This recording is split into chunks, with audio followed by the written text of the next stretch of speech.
Our stories of faith are rarely straightforward. They are journeys of ups and downs, of loneliness and solidarity, of hopefulness and despair. Sometimes we feel the presence of God in very deep ways, while other times we're relatively certain there is no God and we're completely alone in the world. But I think as we see in our scripture readings today, both from the Hebrew scriptures, we only think we're alone. And eventually we realize we most definitely are not. We tend to know we are not alone if we visit thin places. If you've never heard the phrase thin place, let me explain. Thin places are those locations where the veil between worlds is very thin. That is, you can almost feel the presence of the Spirit or something holy in your midst as soon as you arrive. I've heard of people visiting Glastonbury Abbey in England or other holy sites in the Holy Land and encountering so much more than their physical surroundings. There is, in thin places, a deep sense of the holy. I remember feeling that when I traveled as I studied abroad. I went to Italy and Spain, and I felt in some of these places so linked to what God was doing for centuries, in these spaces that were created to contemplate holiness. But most days, like most of us, I would presume, I just encounter ordinary places. Places like the car wash, the grocery store, coffee shop. I don't remember a time when I was watching the rainbow suds hit my windshield in my car that I felt anything particularly holy about that. I don't remember a time wandering around trying to find the right salsa in Kroger that I felt anything particularly sacred. And while I have lots of conversation in coffee shops that's meaningful, I don't usually experience holiness there either, as a matter of course. However, my morning coffee is definitely sacred, definitely. Jacob, in our passage today, was also in what he thought was a pretty ordinary place, and an uncomfortable one at that. Just a place to stop and grab some sleep on his journey. But in this rather unremarkable place, he encounters the presence of God in a dream. His weariness led him to lay on an uncomfortable rock. And still, even in discomfort and exhaustion, he realizes with an exclamation, "Surely God is in this place." And he marked this spot as Bethel, which in Hebrew means house of God. What a wonderfully ordinary space God chose to dwell. Have you ever been caught by surprise with the presence of the divine in your life? I can remember this happening on my own faith journey. When I went off to college, I was one of those minister's kids who'd had enough of the church and God. I had decided against finding a church while I studied. The fundamentalism I had experienced, coupled with my father's ousting in all the worship wars of the Southern Baptist, left me jaded. I was jaded and I was unable to continue the same path I had been on in my faith journey. My call to ministry as a teenager was put on the back burner, and I kept religion at arm's length. I decided to study writing in Spanish and change the course of my life. But after my first required religion course in my second year, I decided I might want to look at faith again. Perhaps through a different lens. No, I was still not running back to the church at the time, but I might just have had a little space for an academic study of the Bible. I'll give it a chance. So I wandered into Rob Wallace's class on biblical narrative in the Old Testament, and I can remember somewhere between a very tedious and fascinating book by Robert Alter and some teary conversations in Dr. Wallace's office that I was struck again with the spark of faith. I encountered God's call all over again. And sitting in that musty old Shorter College religion department, I realized that surely God was in this place. Despite my shortcomings, despite my running, despite Shorter's own problems with fundamentalism, God was there, even there. I had never been alone. God had never left. And God made me again aware of that fact. Our psalmist today similarly had visions that God was ever present and among us in humanity. God inspired the psalmist to sense the security and presence in the midst of confusion. I think the writer is having one of those thin places moments where the presence of God is grasped in some small way. We are never alone. God is acquainted with all our ways, and with us from the highest heights to the lowest lows. And our writer asks the rhetorical question, where can I go from your spirit? With the eventual answer that there is nowhere God is not with us. And it's in this wisdom we find what we know on some level to be true all the time, whether we trust in it any given moment or not, and that's that we are never alone, not ever. In the moments that we can grasp this truth, we're given a kind of security that can't really fully be described. The writer of Philippians calls this security the peace that passes all understanding. We have in God's ever-present love a sense that no matter what this world throws at us, or whatever we throw at God, we have the security of knowing that God is among us, walking alongside us, catching us when we fall. I love the Christian music artist Nicole Nordeman. Some of you may know her. Her lyrics often capture much of what I feel as I journey along in faith. In her song, Hold On, she echoes our psalmist well in 21st century language. She writes, "It will find you at the bottom of a bottle. It will find you at the needle's end. It will find you when you beg and steal and borrow. It will follow you into a stranger's bed. It will find you when they serve you with the papers. It will find you when the locks have changed again. It will find you when you've called in all your favors. It will meet you at the bridge's highest ledge. So don't look down, it's a long way. The sun will come around to a new day. So hold on, love will find you.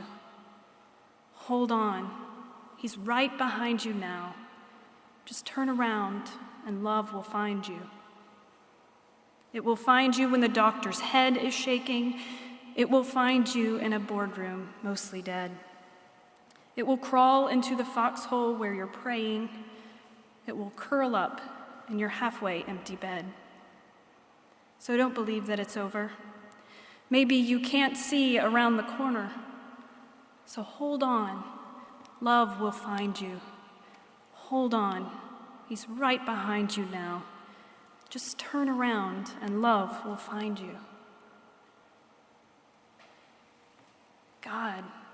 God of love, God who is love, is with us wherever we are.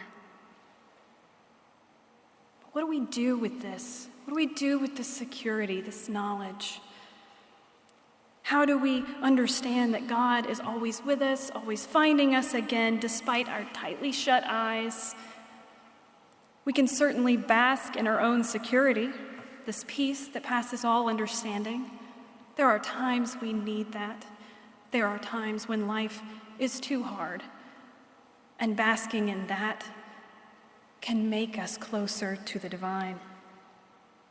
We can certainly find joy and comfort in knowing that we are not alone. Everyone needs that. But what does this mean for us as we learn to live out being followers of Jesus? I believe that it comes with an obligation. It comes with an obligation to share whatever security that we have and that we discover as we walk with God. We share this with our children and grandchildren, with our faith family, and with anyone else who's entrusted to our care as friend or colleague or neighbor.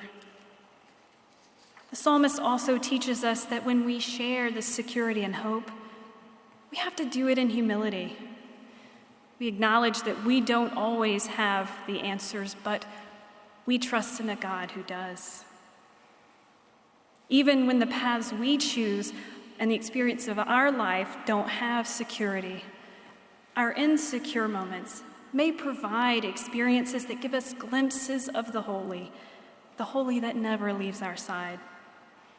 And that's really good news worth sharing. We have to be careful that we don't share it in a way, though, that talks down to people. We're not being paternalistic or narrow-minded about it.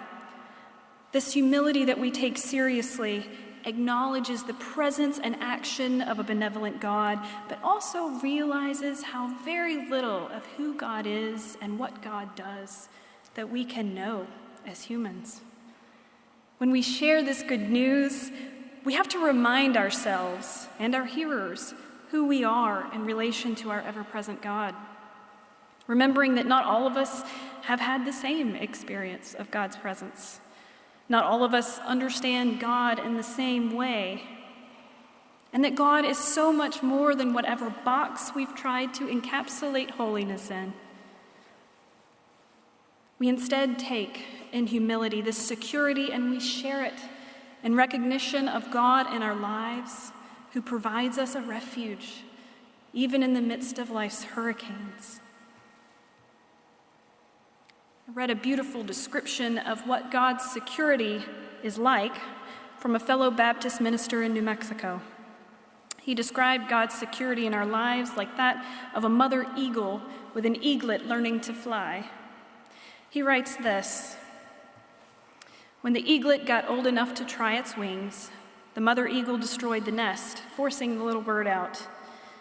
Then, taking the eaglet on her broad back, the mother eagle would soar high above the trees, flying above the mountain caps, and she would tilt her wings just a little, and the eaglet would slide off into the rare air of the high places. Fluttering and screaming, the eaglet would drift downward, and it would coax its little wings to work. All the while, the mother would circle around it, assuring that she was near and that all would be well. When the little bird was about to crash on the rocks below, the strong and skillful mother would glide under the eaglet, catch it on her back, and soar to the heights again. And flying high toward the sun, they would repeat the same process until the eaglet had learned to fly. But the thing to remember is that during those attempts to fly, the mother bird was always there. When life destroys our nests, or God calls us to fly, we have the assurance that we will have the presence and the provision of a loving and strong God to keep us in flight. Sometimes that support is a real revelation of the Spirit in a thin place. But oftentimes it will come through the revelation of God, through the work of God in others' lives. And we have to be attentive to hear it and to see it and to embrace it. Sometimes we totally miss that our mother eagle is circling. God is present through the lives and actions of others, just as God is present in the holy spaces on this earth. So if we go back to our ordinary spaces, perhaps a friend calls you while you wait in the car wash and reminds you that though you are deep in grief, you have people who love you. You may be going through the motions of shopping for groceries, not knowing if you can afford all that your family needs. and God shows up at the checkout line where a generous soul covers the bill. You may sit to drink your coffee at the coffee shop and strike up a conversation with a stranger, and you may find that you are sitting next to the mirror image of Jesus Christ, someone whose light shines and who brings justice to this world. I am with you, God tells us. God tells us this every morning when the sun appears again. God tells us this when we enter a thin place and we're struck with holiness. God tells us this when we encounter new hope and life in the most unlikely of places. God tells us if we just listen. Sometimes I think that we only listen well when life is really difficult. I think we can get carried away in our own lives and forget to stop and recognize the holiness around us. But when things go south, when we free fall like an eaglet, maybe we get that diagnosis, we watch that relative pass away, we hit our lowest point in depression, that's when we find ourselves most in need of a God, and when we finally stop to see that God's always been there, circling and watching and caring for us.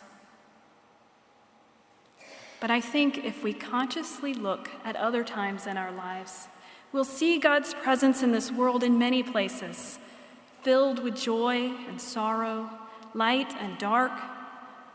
And with hope, we will join in what God is already doing in this world, and we'll do it in new ways. Alan Roxburgh, who studies missions, tells us that God is already at work in this world, and that if we are paying attention, we can joyfully become a part of that work.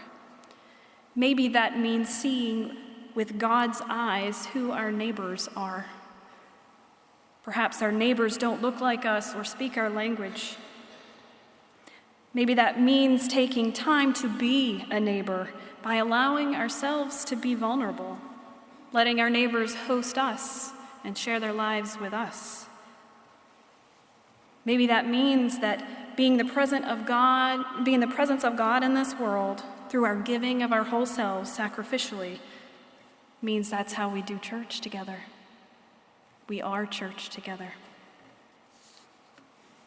I will be with you, God says. And God is. Can you sense the Spirit today? Can you feel that presence? Then let's share it with everyone we know in every way that we can. And may we never forget to keep our eyes open, for God is among us. As the psalmist reminds us today and always, where can I go from your Spirit? Or where can I flee from your presence? If I ascend to heaven, you are there. If I make my bed in Sheol, you are there. If I take the wings of the morning and settle at the farthest limits of the sea, even there your hand shall lead me. Your right hand shall hold me fast. Amen.